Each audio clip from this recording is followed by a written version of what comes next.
Hello everyone, আসসালামু আলাইকুম। কেমন আছেন সবাই? আই হোপ সবাই অনেক বেশি ভালো আছেন। আলহামদুলিল্লাহ, আমরাও অনেক ভালো আছি। আজ আপনাদের জন্য নতুন আরও একটি রেসিপি নিয়ে চলে এলাম। আজ শেয়ার করব রুই মাছ আর গাঁটি কচু দিয়ে খুবই মজাদার একটি রেসিপি। আশা করি রেসিপিটা আপনাদের অনেক বেশি ভালো লাগবে। তো বন্ধুরা, না টেনে সম্পূর্ণ ভিডিও জুড়ে সাথে থেকে রেসিপিটি দেখে নেওয়ার অনুরোধ রইল। চলুন মূল প্রিপারেশনে যাওয়া যাক। প্রথমে গাঁটি কচুগুলো খোসা ছাড়িয়ে নিচ্ছি। এভাবে করে একই প্রসেসে সবগুলো গাঁটি কচু খোসা ছাড়িয়ে নেব। সবগুলো গাঁটি কচু খোসা ছাড়িয়ে টুকরো করে কেটে নিয়েছি। বড়গুলোকে 4 টুকরো করেছি আর ছোটোগুলো 2 টুকরো করে কেটে নিয়েছি। কেটে খুব ভালোভাবে ধুয়ে পরিষ্কার করে পানি ঝরিয়ে নিয়েছি। এদিকে কয়েক পিস মাছ নিয়েছি। মাছগুলো খুব ভালোভাবে ধুয়ে পানি ঝরিয়ে নিয়েছি। এখন হলুদ লবণ মেখে নিচ্ছি ভেজে নেওয়ার জন্য। দেখুন, খুব ভালোভাবে হলুদ লবণ মেখে নেওয়া হয়ে গিয়েছে। এখন চুলায় চলে যাব। চুলায় একটি প্যান বসিয়ে নিয়েছি। প্যান যখন গরম হয়ে এসেছে, দিয়ে দিলাম পরিমাণ মতো সয়াবিন তেল। তেল গরম হয়ে আসলে এক এক করে মাছগুলো দিয়ে দিচ্ছি ভেজে নেওয়ার জন্য। মাছগুলো যখন এক পাশ কিছুটা ভাজা হয়ে এসেছে, তখন উল্টে নিচ্ছি।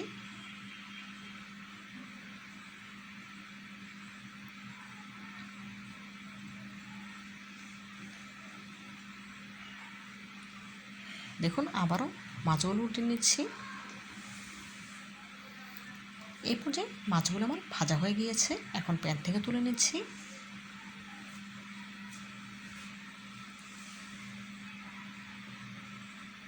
অবশিষ্ট তেলের সাথে অ্যাড করে দিচ্ছি 2টি মাঝারি সাইজের পেঁয়াজ কুচি।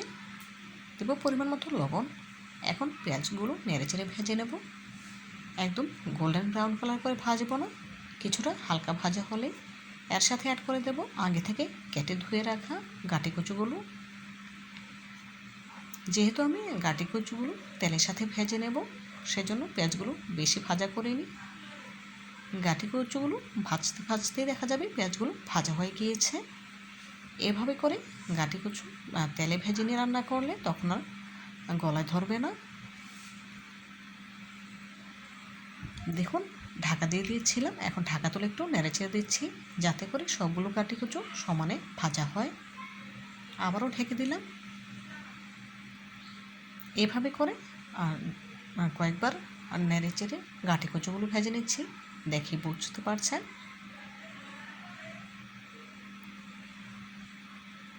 এই পর্যায়ে গাঁটি কচুগুলো মোটামুটি ভাজা হয়ে গিয়েছে।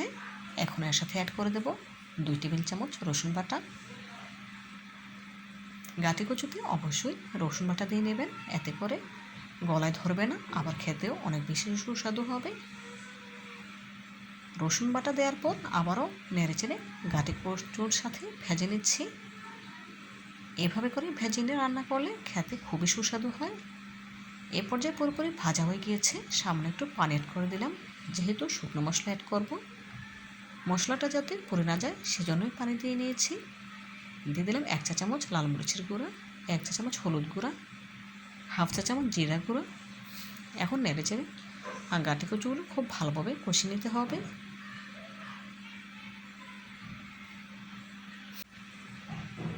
দেখুন, বেশ কিছুক্ষণ নেড়েচেড়ে খুব ভালোভাবে গাঁটি কচুগুলো কষিয়ে নিচ্ছি।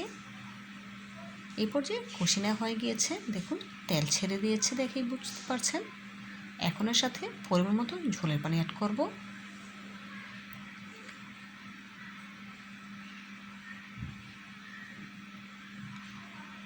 দেখুন, পরিমাণ মতো ঝোলের পানি অ্যাড করে দিচ্ছি।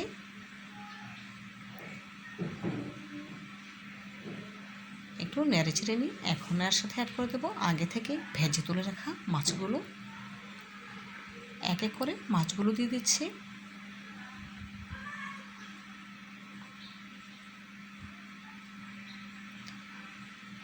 একটু নেড়ে চেড়ে ঢাকা দিয়ে রান্না করে নেব।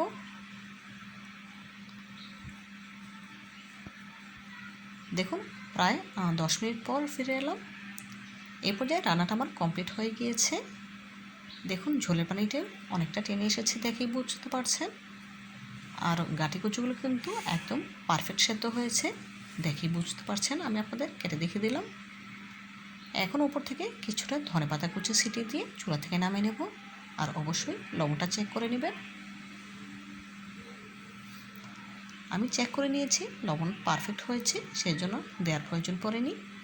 এখন গ্যাস ফ্লেম অফ করে দিয়ে চুলা থেকে নামিয়ে একটি সার্ভিং বাটিতে সার্ভ করে নেব। এখন একটি সার্ভিং বাটিতে গাটি কচুর তরকারি সার্ভ করে নিচ্ছি। আপনারা একবার হলেও আমার রেসিপিটি ফলো করে গাটি কচুর সাথে রুই মাছ রান্না করে খেয়ে দেখবেন, ইনশাআল্লাহ অনেক বেশি ভালো লাগবে।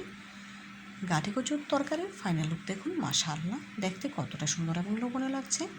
দেখতে যতটা সুন্দর হয়েছে খেতে তার থেকেও অনেক বেশি মজাদার। আপনারা একবার হলেও আমার রেসিপিটি ফলো করে বাসায় ট্রাই করবেন এবং খেয়ে আমাকে কমেন্ট করে জানাবেন কেমন হয়েছে।